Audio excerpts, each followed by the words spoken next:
सर्वावतारी भगवान श्री स्वामीनारायण के दिव्य कल्याणकारी जीवन चरित्र पर आधारित टेलीफिल्म सभी धर्म प्रेमी भक्तों का श्री स्वामीनारायण मंदिर डोंबिवली की ओर से हार्दिक स्वागत है। जय श्री स्वामीनारायण। सर्वावतारी भगवान श्री स्वामीनारायण। यह पावन नाम सुनते ही हमारे अंतर मन में एक जिज्ञासा जाग उठती है और हमको प्रश्न करती है कि कौन है ये स्वामीनारायण? क्या कोई समाज सुधारक या महापुरुष, या कोई साधु संत, या फिर स्वयं अवतारी पूर्ण पुरुषोत्तम नारायण, जिन्होंने इस भारत की पतित वसुंधरा पर भगवान श्री रामचंद्र जी तथा भगवान श्री कृष्णचंद्र जी जैसे अनेक अवतार लिए? इन सभी प्रश्नों का उत्तर हमें कुछ ही क्षणों में प्राप्त हो जाएगा। जब सोने की चिड़िया कहलाने वाला हमारा आर्यव्रत का महान देश भारत विदेशी आक्रामकताओं से पीड़ित था। सल्तनते मुगलिया वर्ष 750 तक की हुकूमत कर यहां से जा चुकी थी। पूरे देश में छोटे छोटे राज्य बिखर चुके थे। धर्म गुरुओं ने धर्म उपदेश को धन उपार्जन का साधन बना दिया था। अपने शिष्यों के धन और नारी पर कुदृष्टि करने वाले धर्म गुरुओं का मेला लग चुका था। कुछ ही चुनिंदे शासक बचे थे जो प्रजा का पालन पुत्र की तरह कर रहे थे। इनके अलावा चारों तरफ राजा ही प्रजा का शोषण कर रहा था। प्रजा का रक्षक ही भक्षक बन चुका था। देश सती प्रथा, बाल विवाह, स्त्री भ्रूण हत्या, हिंसामय यज्ञ, चोरी, मदिरापान जैसे अभिशापों से हार चुका था। ब्राह्मण, क्षत्रिय, वैश्य और शूद्र चार वर्ण के लोगों ने अपने धर्म का त्याग कर दिया था। इन पापों के कारण धरती पर अकाल, अनावृष्टि, अतिवृष्टि, भूकंप, असाध्य रोग होने लगे थे। धरती माता की आंखें आंसुओं से छलक रही थी, पुकार कर रही थी कि हे परमात्मा, इन अभिशापों से मेरी मुक्ति कराओ।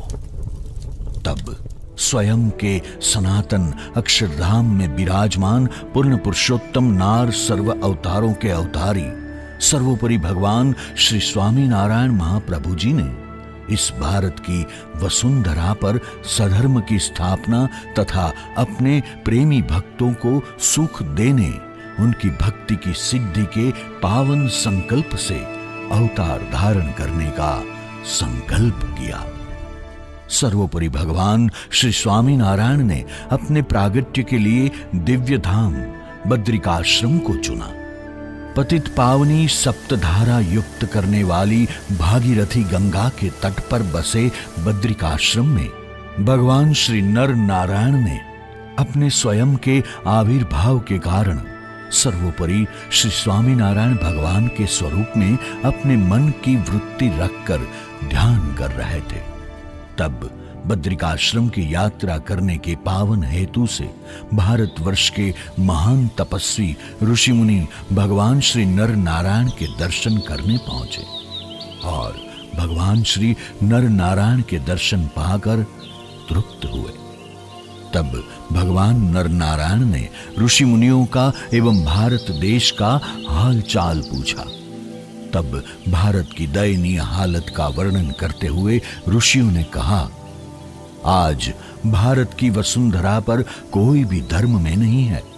राजा प्रजा का रक्षक नहीं परंतु भक्षक बन गया है। जब यह संवाद चल रहा था तब किसी को इस बात का ज्ञान न हुआ कि कैलाश पर्वत से महर्षि दुर्वासा कुछ समय से आ चुके थे और उनके पीछे खड़े थे। आतिथ्य सत्कार एवं सम्मान की अभिलाषा से आए दुर्वासा ऋषि को जब किसी ने देखा तक नहीं, तब अपने अपमान से क्रोध की ज्वाला में जलते हुए ऋषिवर के मुख से शब्द निकले, हे भारतवर्ष के ऋषियों, आज आप अपनी तपस्या और सिद्धि से अहंकारी बने हो। आज आप भी शिष्टाचार भूल गए। मुझ जैसा महान तपस्वी, सभी सिद्धियों का स्वामी महर्षि दुर्वासा आपकी सभा में आए और आप उसका इस तरह अपमान करते हो। आप सब दंड के अधिकारी हो। आप सभी को मेरा शाप है कि आप मृत्यु लोक पर मनुष्य बनेंगे और असुरों से असह्य पीड़ा को प्राप्त करेंगे। समय के बाद समय व्यतीत हो रहा था। इस ओर भारत में शापित ऋषि मुनि सहित धर्मदेव भक्ति माता ने जन्म धारण किया था और विवाहित धर्म भक्ति सहित सब अधर्म और असुरों का उपद्रव सहन करते थे। और जब उपद्रव असह्य हो गया तब वह समय आ चुका था कि पूर्ण पुरुषोत्तम नारायण स्वयं अवतार धारण करें। समस्त धरती हरियाली बन चुकी थी। चारों तरफ मंद मंद पवन लहराने लगा था। आकाश में मेघ गर्जना करने लगा था। अप्सरा नृत्य करने लगी थी। गंधर्व गान करने लगे थे। आज चारों तरफ आनंद ही आनंद का वातावरण था।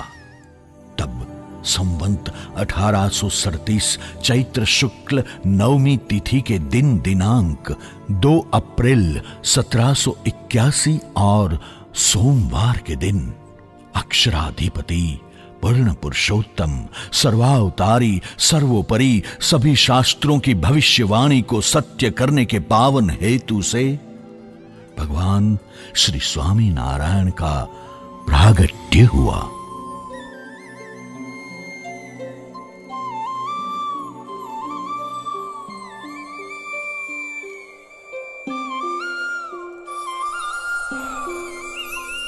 ये अद्भुत सुगंध कहां से आ रही है? ऐसी सुगंध तो इस गांव में कभी सूंघने में नहीं आई। ये नए मेहमान की सुगंध है धर्मदेव जी।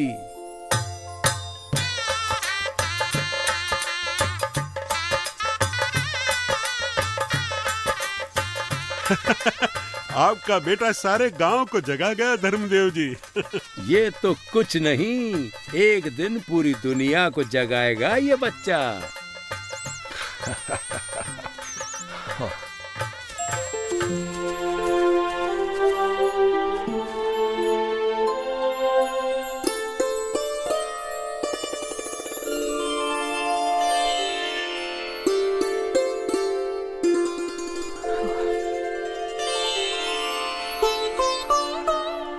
अरे आप रो क्यों रहे हैं?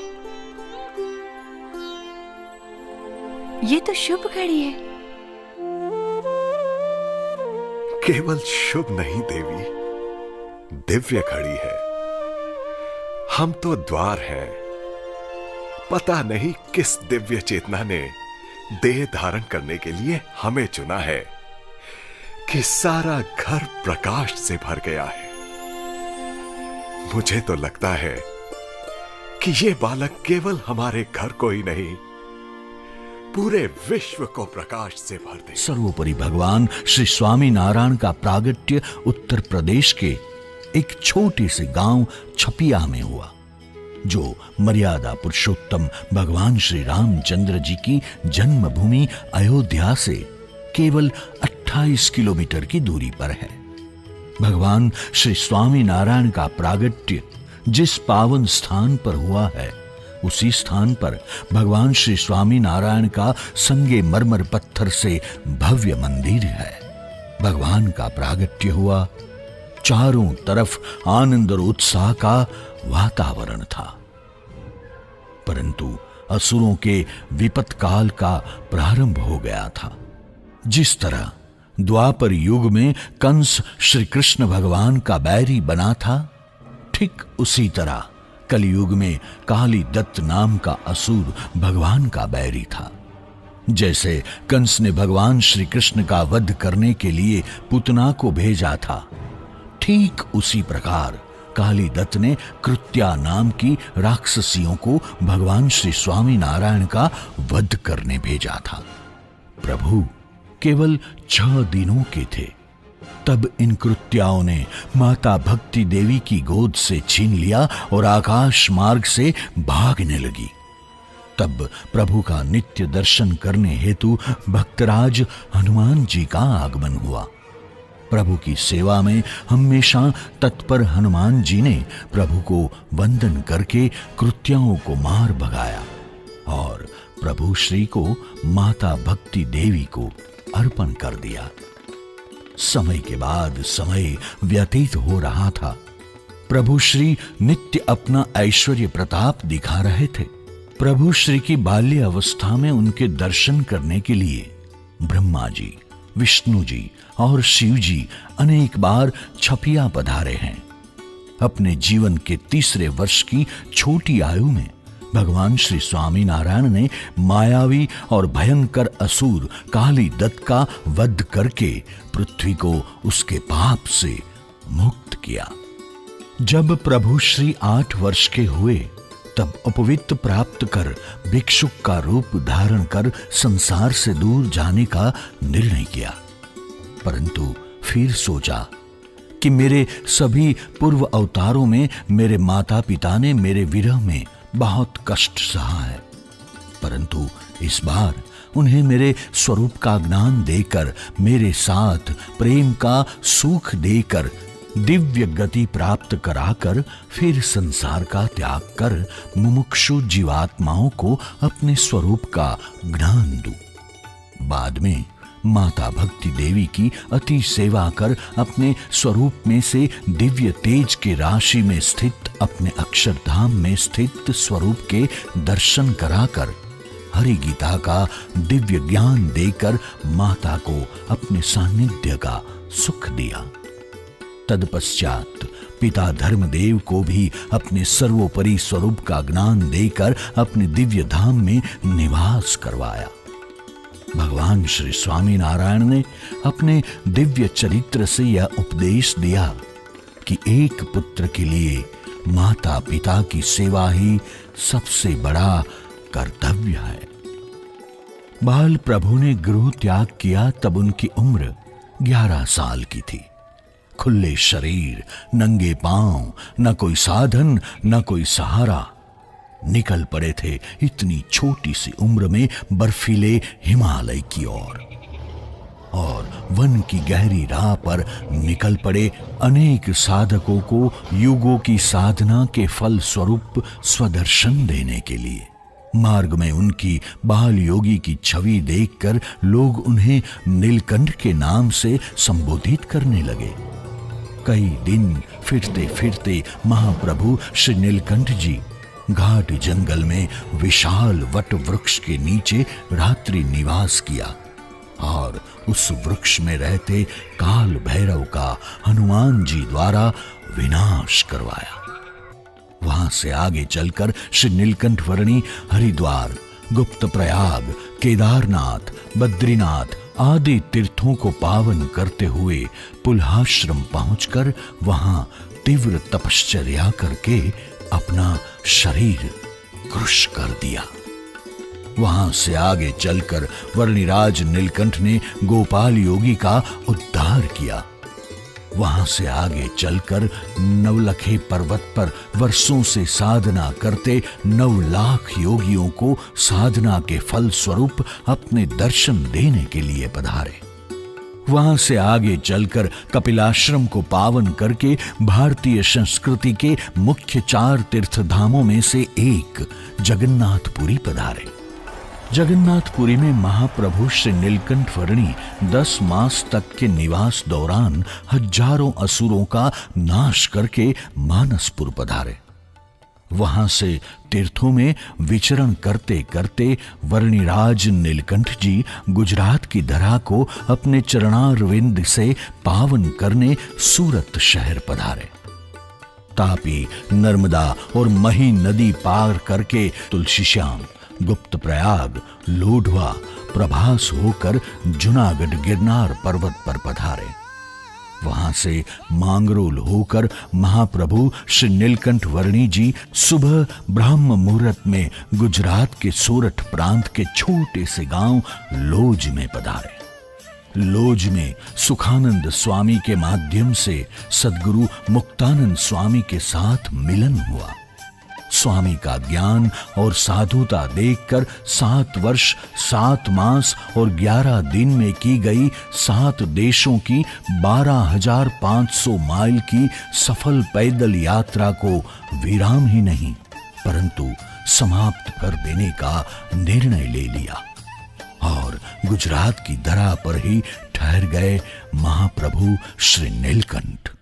तत्पश्चात आश्रम के साधुओं एवं रामानंद स्वामी के अनुरोध पर आश्रम में ठहरना स्वीकार करके उन्होंने गुजरात को अपनी कर्मभूमि बनाया। सद्गुरु श्री रामानंद स्वामी गुजरात के सौराष्ट्र के कृष्ण भक्ति मार्गी एवं सिद्ध संत थे। पूर्व जन्म में वे कृष्ण भगवान के परम मित्र उद्धव थे, पर बद्रिकाश्रम में शापित होकर उन्होंने मानव देह धारण किया था और मूल स्वरूप से वे अयोध्या निवासी थे, जो भगवान की खोज में गृह त्याग कर भारत के भिन्न भिन्न तीर्थों मंदिरों के दर्शन एवं तप साधना करते हुए अनेक तीर्थों का भ्रमण कर चुके थे। भगवान श्री कृष्ण की लीला भूमि वृंदावन में इन्हें साक्षात भगवान श्री कृष्ण का दर्शन प्राप्त हुआ था। कच्छ क्षेत्र का विचरण समाप्त करके रामानंद स्वामी वापस लौटे और वर्णिराज श्री नीलकंठ जी को वैदिक विधि के अनुसार दीक्षा प्रदान कर सहजानंद स्वामी और नारायण मुनि के नाम से उनका नामाभिधान किया। इसके ठीक 1 वर्ष के पश्चात 21 वर्षीय श्री सहजानंद स्वामी को सत्संग समाज तथा स्वयं के स्थान पर गुरुपद की धर्मधुरा सद्गुरुवर्य श्री रामानंद स्वामी ने सौंप दी। संप्रदाय की धर्मधुरा स्वीकार करते समय रामानंद स्वामी से सहजानंद स्वामी ने 2 ऐतिहासिक वरदान मांगे, जो हिंदू धर्म की अद्वितीय घटना है। उसमें से एक था, यदि हमारे अनुयायी के भाग्य में राम पत्तर भिक्षा पात्र लिखा हो तो वह मुझे प्राप्त हो, किंतु हमारे अनुयायी को कभी अन्न वस्त्र की कमी न पड़े। तथा दूसरा यह कि हमारे अनुयायी के भाग्य में बिच्छू के डंक के समान कष्ट लिखा हो तो मेरे रोम रोम में कोटि कोटि बिच्छुओं के डंक समान पीड़ा हो, किंतु हमारे आश्रितों को कभी दुख झेलना न पड़े। श्री सहजानंद स्वामी को संप्रदाय की धर्मधुरा सौंपने के कुछ ही दिनों के पश्चात रामानंद स्वामी ने देह त्याग कर दिया। उनके देहावसान के 13वें दिन अपने अनुयायियों की विशाल सभा में श्री सहजानंद स्वामी ने स्वमुख से श्री स्वामीनारायण महामंत्र की उद्घोषणा की। महामंत्र की सर्वसिद्ध उपयोगिता समझाते हुए इस मंत्र का जाप करने की आज्ञा प्रदान की। उस समय से संप्रदाय के अनुयायियों और समाज में श्री सहजानंद स्वामी को भगवान श्री स्वामी नारायण के स्वरूप में पूजन एवं भजन करने लगे और संप्रदाय भी श्री स्वामी नारायण संप्रदाय नाम से प्रसिद्ध हुआ। अब भगवान श्री स्वामी नारायण ने अपने ऐश्वर्य के दौर मुक्त किए। गुजरात के मांगरोल, कालवाणी, मानावदर जैसे कई शहर और गांव में अनेक जीवात्माओं को समाधि में अपने अपने इष्टदेव के दर्शन करवाए। कालवाणी में एक साथ 500 मुमुक्षुओं को परमहंस की दीक्षा दी और उन सभी संतों को आदेश किया कि गुजरात के गांव-गांव में घर घर जाकर हमारे स्वरूप का ज्ञान करवाओ और मोक्ष का सच्चा राह दिखाओ। भक्तवत्सल भगवान स्वामी नारायण ने न सिर्फ धार्मिकता एवं आध्यात्मिकताओं को महत्व दिया, बल्कि सामाजिकता एवं सदाचार पर भी भार दिया। अनेक शिष्य भक्तों में समाज के उच्च से लेकर निम्न जाति के थे उस समय के एक बड़ा डाकू लुटेरा जोबन पगी, जिनका भय पूना सतारा से लेकर मारवाड़ तक था, उनको अपने शरण में लेकर तलवार की जगह माला थमा दी और ऐसे एक नहीं बल्कि अनेक चोर लुटेरों को अपने आश्रित बनाकर प्रजा को भय रहित किया। भगवान स्वामी नारायण के शिष्य गण में सिर्फ हिंदू ही नहीं बल्कि पारसी, मुस्लिम, सिख आदि अनेक भक्त रहे हैं। जूनागढ़ के मुस्लिम नवाब ने मंदिर हेतु जमीन और धन राशि का अनुदान दिया तो एक पारसी भक्त को अपने सर की पगड़ी देकर धन्य किया और अंग्रेज गवर्नर सर मालकम से मिलन हुआ तब भी नीतिमत्ता का महत्व बताते हुए कहा कि जब तक नीति और न्याय से राज्य का प्रशासन करेंगे तब तक आपका राज्य रहेगा। न्याय नीति को छोड़ते ही आपको भी राज्य का त्याग करना पड़ेगा। भगवान श्री स्वामी नारायण ने शास्त्रोक्त शुद्ध आचरण करने वाला भक्त समाज का विशाल समुदाय तैयार किया। यावत् चंद्र दिवा करो, अनेक जीवात्माओं का कल्याण होता रहे, इस हेतु से भगवान श्री स्वामी नारायण ने अहमदाबाद, भुज, वड़ताल, धोलेरा, जूनागढ़ और गढ़पुर इन 6 धामों में विशाल गगनचुंबी मंदिर बनवाए और स्वहस्ते मूर्तियां प्रस्थापित की। उन मूर्तियों के माध्यम से कई ऐश्वर्य दिखाकर कई मुमुक्षुओं को यह बताया कि ये मूर्तियां पत्थर या पंच धातु की ही नहीं है, इसमें सदा मेरा निवास है। सर्वावतारी भगवान श्री स्वामी नारायण ने देखा कि समाज में स्त्री और क्षुद्र वर्ग के मनुष्यों पर बहुत प्रकार के अन्याय होते हैं। इस अन्याय से उनको छुड़ाने के लिए भगवान श्री स्वामी नारायण ने स्त्रियों के लिए अलग मंदिरों की व्यवस्था की और उनको स्वतंत्रता दी और सती प्रथा, बेटी को दूध में डुबोकर मार डालना आदि कई दूषण भगवान श्री स्वामी नारायण ने गुजरात की धरती से दूर किया। भगवान श्री स्वामी नारायण ने 350 जितने शास्त्रों के सार रूप गागर में सागर जैसा छोटा सा लेकिन अति महान शिक्षापत्री नाम का ग्रंथ स्वहस्त लिखा। उस समय भगवान श्री स्वामी नारायण के पास लगभग 5000 जितने प्रशिक्षित और ब्रह्मनिष्ठ संत थे। उनमें से कई संगीतज्ञ थे तो कई गुजराती, हिंदी, मराठी, संस्कृत आदि भाषाओं के महान कवि थे। वे सब अपने अपने क्षेत्र में अति कुशल होने के साथ साथ उनकी साधुता और भक्ति निष्ठा अझोर थे। भगवान श्री स्वामी नारायण ने अपनी धर्मधुरा अपने उत्तराधिकारी के रूप में अपने ही कुल में से अपने बड़े भैया राम प्रताप जी महाराज के सुपुत्र अयोध्या प्रसाद जी महाराज और छोटे भैया इच्छा राम जी महाराज के सुपुत्र रघुवीर जी महाराज को अपने दत्त पुत्र के रूप में स्वीकार किया। उनमें से श्री रघुवीर जी महाराज को भारत देश के दक्षिण विभाग में वड़ताल देश की गादी और श्री अयोध्या प्रसाद जी महाराज को उत्तर विभाग में अहमदाबाद देश की गादी के प्रथम आचार्य के रूप में प्रस्थापित किया। दोनों को क्रमशः दक्षिण विभाग तथा उत्तर विभाग में सत्संग प्रचार, संप्रदाय के सिद्धांतों को मजबूत रखने की और सभी को मोक्ष मार्ग पर चलाने की जिम्मेवारी सौंपकर आश्रित मात्र के गुरु के रूप में स्थापित किया।